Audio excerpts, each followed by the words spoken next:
SSC পরে ভর্তি পরীক্ষা দেওয়ার মাধ্যমে আপনারা উত্তীর্ণ হবেন। আপনাদের এমবিবিএস, অ্যানাটমি, ফিজিওলজি সবই থাকে। তারপরে আপনাদের একটা কাউন্সিলের আন্ডারে কেন হচ্ছে না? আচ্ছা, ধন্যবাদ। আসলে এই প্রশ্নটা নিয়ে আমরা এখানে দাঁড়ালাম। আমাদের যতবার যে ততবারই বলে তোমাদের সব হয়ে গেছে, আমাদেরকে আশ্বাস দেয় তোমরা ঘরে ফিরে যাও, তোমাদের সব কিছু ঠিক আছে, আমরা সব করে দিব, তোমাদের অভিভাবক আমরা। এই কথাগুলো শুনতে শুনতে প্রত্যেকটা স্টুডেন্টের কান পচে গেছে। স্টুডেন্ট না, প্রত্যেকটা মানুষ এই সেক্টরে সবাই, এবং এমন অনেক মানুষ আছে 35 বছরে কাউন্সিল না দেখেও মারা গেছে। এটা কেন? আপনারা কেন দিতে চাচ্ছেন না?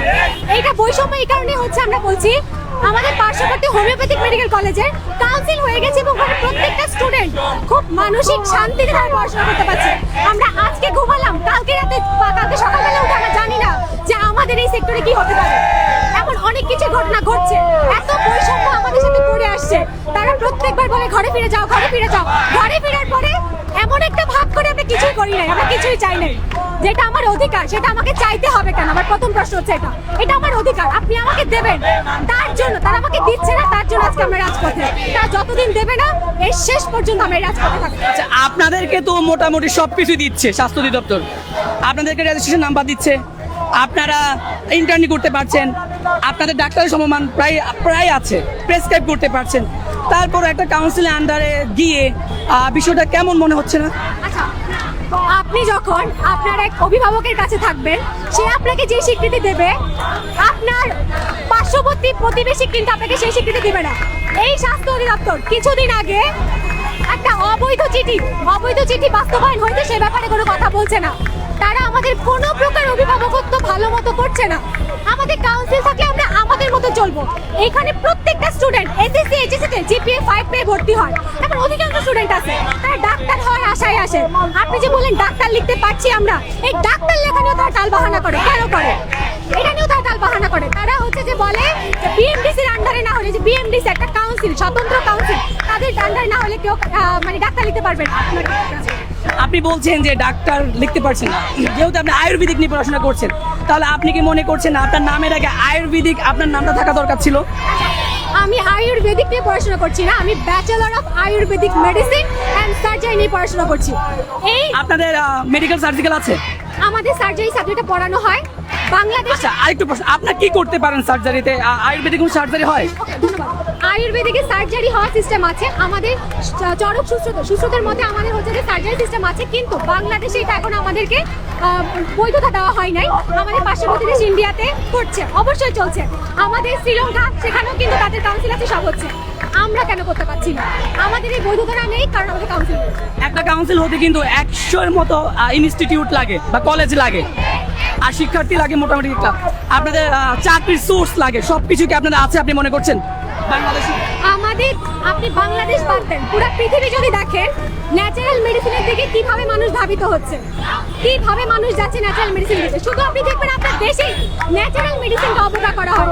কেন করা হয়? কারণ হচ্ছে এটার ভালো প্রচার প্রসার হচ্ছে না, ভালো মানুষ এখানে আসছে না, বা মানুষ জানতে পারছে না। তো এই জানতে না পারার কারণ কি? আপনার কাউন্সিল নাই, আপনার অভিভাবক নেই, আপনার এই ব্যাপারটা কে জানাবে?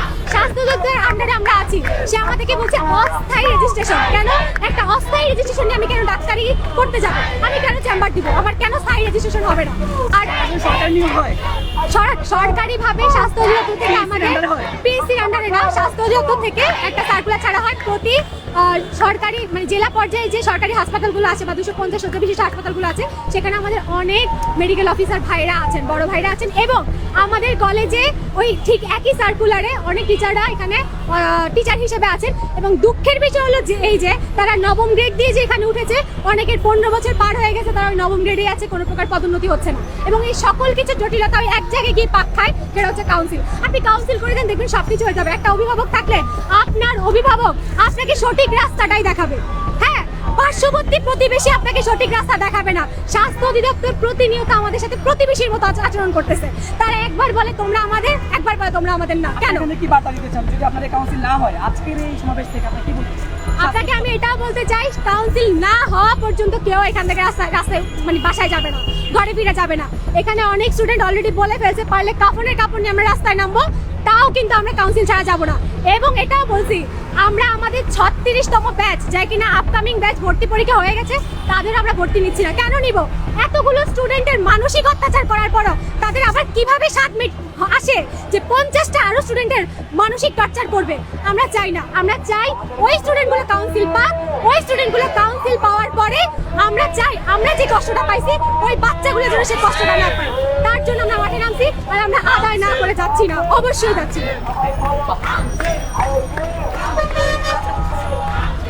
দর্শক শুনছিলাম তারা কিন্তু তাদের যে দাবিগুলো রয়েছে সকল বিষয় কিন্তু তারা আমাদেরকে ক্লিয়ার করেছেন এবং আমরা তাদের কাছ থেকে যে বিষয়গুলো জানতে পেরেছি তারা কিন্তু সরাসরি প্রেসক্রাইব করতে পারে, তাদের নিয়োগ হতে পারে, কিন্তু তারপরও কিন্তু তাদের একটি কাউন্সিল হয়নি বিধায় কিন্তু তারা আজকে এখানে আন্দোলন করছে। সেই আন্দোলনের প্রভাবে কিন্তু আমরা দেখছি যে এই বৃষ্টিতে ভিজে শিক্ষার্থীরা এখানে নারী শিক্ষার্থীরা রয়েছেন তারা কিন্তু আন্দোলন করছে এবং তারা যেটি বলছেন তাদের সাথে টোটাল একটা বৈষম্য করা হচ্ছে, তাদের পদোন্নতি করা হচ্ছে না, সব বিষয় কিন্তু আমরা আজকে আপনাদেরকে এই নিউজের মাধ্যমে তুলে ধরার চেষ্টা করেছি।